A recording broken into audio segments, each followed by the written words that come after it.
Well, he's the reigning Marysville Raceway 360 Sprint Car champion. Bobby Butler is looking to double up his championship count at Marysville in 2023. He also talks about how he got his racing started, as well as what he has been doing this offseason. It's been something different. That's next here on Getting Up to Speed. Hello, I'm Ben Dethridge, and I'm the host of Getting Up to Speed. We talk to sprint car drivers from the Pacific Coast, whether they race in Oregon, Washington, California. If they run it, we're going to talk about it.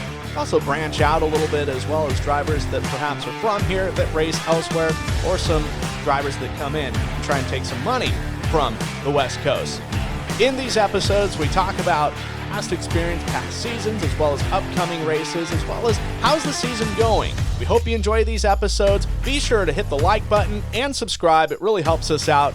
And stay tuned for more and more content. Now let's get into the interview. Well, on the phone, it's the number 57B sprint car driver representing Sacramento, the California capital. It's Bobby Butler. Bobby, great to have you here. Really looking forward to having a little chat with you about some racing, what you did last year and a little bit beyond, and what you're planning to do this year. It should be fun. Absolutely. Thanks for having me on.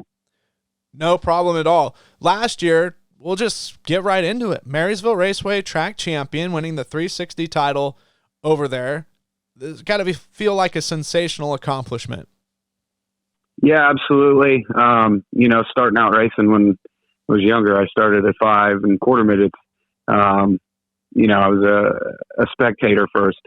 So I spent a lot of time in Marysville and Placerville, even at the asphalt tracks. My dad was a racer in like the pure stock division. So as a kid, I would have never dreamed that I would, one, get to drive a sprint car, let alone be a champion. So it definitely felt good. I was surrounded by all my friends, had a couple sponsors there, and I made a lot of new friends in Marysville last year and actually in the last couple of years. So it was a great season, had a good time, and I was very happy to not only win the championship, but be considered a champion by the guys there at the track. Oh, that's awesome. And looking at your numbers and breaking them down, had a dozen starts at 12, 8 top 10s, 5 top 5s, 4 podiums, and 1 main event victory. As far as the championships considered, how do you feel like the whole year as a whole played out? Were there some parts in there where you were struggling, just not finding stuff, or were you guys on kill for most of the year from your vantage point? From my vantage point, we actually started the year off really, really rocky. I think we had, out of the first 2 weekends, we had 2 crashes and 1 DNF. First or second week out, got a bad start in the heat race, got upside down, actually collected a guy that's been a 4 or 5 time champion there, Corey Lovell. We both tore the cars up to smithereens and got back in. I made the apology because it was 110% my fault. And we both got the cars back together and on track for the main event. I know that our announcer, Troy, was really adamant about, the efforts we put in to get back out there, and the fans were appreciative of it. And so kind of got off to a rocky start, but I would say, about week 3, week 4, week 5, started to find the consistency and really had to change the way that I approached not only the maintenance program during the week, but how I drove while at the track. While we always put the race cars on the track to win, I had to work on my patience and understand that just because there's a hole, you don't always got to fill it. So started to find the consistency there, and things just kind of started rolling. So I think that's actually what won us the championship, was the fact that I slowed my mind down a little bit and just found the consistency. Well, and Marysville it's an interesting place. It's a unique racetrack. It can be a fast racetrack. It can be, up on the, elbows up, get up on the wheel sort of place. And it's a unique place. And you're racing against guys, you mentioned Corey Lovell. You're racing against guys that have raced there for decades, at least 20 years, and have Yeah. won for 20 years. So it's no small task to achieve a victory at that place. No, I would have to agree with you there. And, it was cool to be able to, and still is cool to be able to race against guys like the Lovell brothers. And there's Colby Weiss. He builds engines for some of the guys that can't afford those $30,000-$40,000 engines that it takes to run these 360s nowadays. And he's the winningest race car driver in a sprint car there at Marysville. And then you've got guys like Billy Wallace that can lay down a lap with the best of the best that come out there. You've got Brad Bumgarner, and then you've got the kids coming out of go-karts or micros, or maybe even the crate class there that Marysville puts on. And it really gives a dynamic 360 class, and I enjoy being a part of it. I'm not one of those guys that can be on the road and, race different cars here and that. And it's cool to watch some of these younger guys progress and actually go from being able to give them a little bit of insight from my vantage point and my history of racing, and then watching them surpass you, really. So it's cool to help and also just battle it out each week. And what's really cool about that place too, they start generally at the end of February and they go till the end of August, and there isn't really much off weeks for the 360 sprint. So barring an unforeseen rain out, it's a grind. There's a lot of races and a lot of opportunities to get laps. Oh, absolutely. And that's kind of the way it was last year. Is it's go go go. Sometimes it's every single weekend in the month, and if not, it's usually 2 to 3 weeks a month. But being around here, other than Placerville or going down to Watsonville, which runs Friday night, there's not a lot of time to be on the track. So I think Marysville is a great spot to gain laps, especially if you've got kids just getting into a sprint car, or even an adult just getting into a sprint car. It's a great place to cut your teeth, if you will, given the fact of it is very dynamic. The track is, it slicks off on the bottom sometimes, or sometimes it stays hooked up, and you really do got to keep your elbows up. And then once you get, some of the more experienced guys there on any given night, the track really widens out, and you can be up to the fence in turn 1 and 2, which is almost a hairpin. And then down in 3 and 4, it's more wide and sweeping. That flattens out on the exit of turn 4. So I think it's a great racetrack again to learn from, because there's so many different things that go on throughout the night. It can be greasy and hot laps. You go out to qualify in your mid pack to go out and qualify, and it's slicker than snot all the way through the center. So the characteristics, again, big whoop coming off of turn 2 as we exit the racetrack across the infield, the same way we come on the racetrack. So there's a lot of different deals there that you got to figure out, and you have to hit them all to win a race there. Yeah, I was going to point that out. One way in, one way out. It's like a labyrinth, not a maze. So yeah, exactly. We're talking about 2022, transitioning to 2023. What is that looking like for you and your race team? Is it going to be similar to last year? Or are you guys going to spread your horizon a little bit and visit some other racetracks? Actually, it does. It should look quite a bit like 2022. Given the fact of, we've got a lot of tires still left over from last season that we may not be able to run with different series or tracks. I would definitely love to get up to Placerville a couple times. While I struggle with the joint, because I'm not really a super slick to a curb guy, I do love the place, again, because I've got to watch it my entire life. And, we usually run a couple races at Silver Dollar Speedway at the end of the year there in Chico for the Fall Nationals and tribute to Stephen Allard.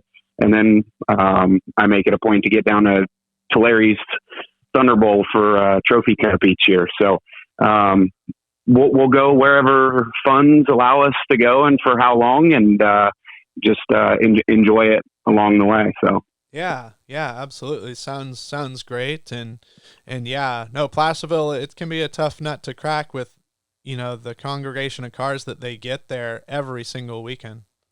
Absolutely. The guys up there, the guys and gals, everybody that puts on a show up there, they do a great job. The facility has turned out awesome in the last few years with Russell Motorsports taking over, and they do a bang up job up there. Yeah, no doubt, no doubt. And what's been cool is actually I've been seeing you do some racing, doing in the old sportsman. Well, I don't take that offense to that. In the sportsman division with the Red Bluff Outlaws, getting kind of the rust knocked off a little bit. Absolutely, yeah. I actually decided to get a go-kart this winter and do some racing with some friends. And man, that place puts on a show. You have to be elbows up, and I'm actually learning. I'm learning how to race there, which I mean, it might sound a little silly, but it seems you have to make contact a lot of the time. So, and I try and stay away from that. While it's a go-kart, those things still are expensive. So, just learning to adapt to different stuff. Got to run a couple races up in Lakeport, 3 races actually this year, and we got 2 wins up there. Still need to crack off making a main event there at Red Bluff, but I think I'm going to head up there this weekend, or Marysville. If Marysville, weather permitting, if they allow us to run, then I plan to go out there. I never miss the beginning of the year race there for the Tallers, and I love watching that race. So, but if that does not happen, I may end up heading up to Red Bluff, and my girlfriend's daughter's got a go-kart, and she's in the beginner box stock. So that's been a whole nother thing for me to grasp, is the other side of the racing deal. And it's been a lot of fun with her. She's 8. Oh, that's awesome. What's her name? Her name's Camber Worley. Okay. Yeah. I remember seeing her in round number 8 for Perpetual Night. She got hit head on, right? Actually, it was in the B main or C main one for a beginner box. Yeah, exactly. I was actually in staging, getting ready to go out. I was the race or two right after, and her uncle come over and told me, he's like, she got in a little crash, and it scared her. She's crying, but she's okay. Mom and Dad's out there. So she was. We wiped the tears away, and she's ready to go back again. Well, that's good. Yeah, no, I was taking, if I remember, a car spun and was trying to correct itself and kind of straighten out, going the opposite way, and there are a couple, no one's fault really. Exactly. Just a head-on collision, and box stocks. I mean, they're heavy objects when they're going around that place. But good to know that she's okay. Oh yeah, absolutely. And that's the thing, is it's a beginner class, and things are going to happen, especially whenever, you got to race for the yellow. And that was her first time being at Red Bluff. So I told her, I said, listen, sis, how we're used to hearing yellow or seeing the light come on. This place is different. You have to stay on the gas and race back to the flagmen. So she understood the assignment, and the other child did too. It just didn't work out for either one of them. So sure. Just glad they're both okay, and they're both going to get to go race again. Well, I'm looking forward to seeing you race in person, and to get, or maybe dial you up for a progress report, just to just get your take of, wow, this really helped me with my driving reflexes and everything, doing the kart program in the wintertime and the off season, and transitioning it to my sprint car program in the spring, summer, and fall. Yeah, absolutely, man. It's been a lot of fun. While you drive them completely different, I think, on the smaller indoor tracks, I think any sort of repetition of being in a race car, and your reaction timing and everything else, it cannot hurt. So I'm also looking forward to getting back into my big cozy sprint car that's got shocks and suspension and everything else, to where I can kind of kick back and enjoy the ride instead of getting my ribs beat up. Sure, and you don't feel your teeth rattle as much, I'm sure. Oh man, yeah. Depending on the track condition, it's hard to even keep your eyes focused. So, but then again, I'm getting old now too. I'm 35, so. Yeah. No, I'm right there with you on that number. So yeah, things are starting to hurt a little harder, and the pain goes away a little longer. So yeah, exactly. As far as we talked about cage kart racing in the off season, but like when you're not racing, what exactly are you up to? Is there anything cool that you do? Maybe even during race season, like any hobbies or anything that you're up to? Yeah, I spend, most of my time is usually preparation of race cars or being at the racetrack. If there's a race that I like that's going on and I'm not running, I'm usually there to support, friends or just the racing community as a whole. But if not, I absolutely love camping. I love motorcycle riding. I've got a Harley Davidson that I built, and we get to go hit some twisties or go out to lunch with the old lady, and just kind of slow the pace down because we're usually go. Yeah, no doubt. Camping. I haven't went camping since the summer of 2002, I think. So. Oh man, sounds to me like you need to plan a trip. Something, yeah, yeah, yeah, and that includes, like even in the campgrounds at a racetrack. I mean, it's just, I don't know. Oh wow, I'm missing out. I've been told I'm missing out. So. Yeah, I would invite you down to California camping at some of the races, but you don't get much sleep there.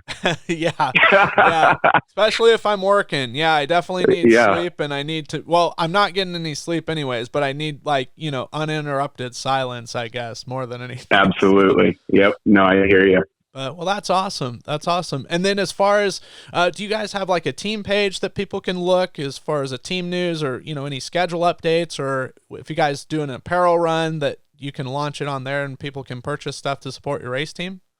I usually just stick to my regular Facebook page. I'm a pretty open book for anybody that knows me. Okay. And I keep everything on there. I try and not take life too seriously. I have a lot of fun on my social media. Sure. But yeah, I definitely let everybody know how stuff's going, my upcoming races. I actually did a large T-shirt and sweatshirt order last year when funds were a little bit better, and I went to the first racetrack at Marysville with 11 T-shirts to sell. So I actually sold out really, really quick. I sent shirts to New Zealand. I sent shirts to Pennsylvania and all over the country, just from the social media platform that I have personally, and it worked out great, and I'm very thankful for everybody that bought a T-shirt or a hoodie. That's awesome. Well, I will claim responsibility that you will be getting a lot more new friends, possibly hitting the add button on your social media account. Perfect. I have no problem with that. And like I said, I'm an open book. I've got people that hit me up on social media, and they're like, hey, man, I really like that you did this, or hey, why did you do this at the racetrack? And I love to tell them, what you see is what you get with me. And I think that's why, the guys that like me, the gals, the kids that like me, that's why they do. And the others, it's probably why they don't. Yeah. Yeah.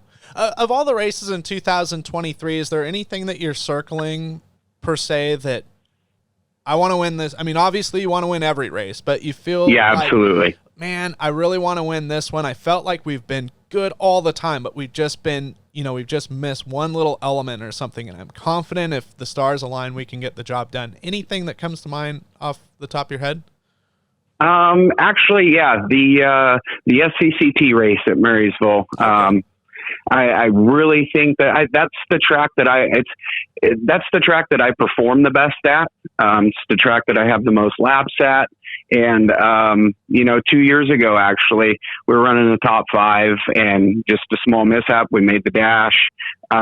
Small mishap, went for a pretty big ride and, got hit in the top of the cage and was out for a little bit. But I think it's a great place for me to showcase my abilities and run with the best there is in the state.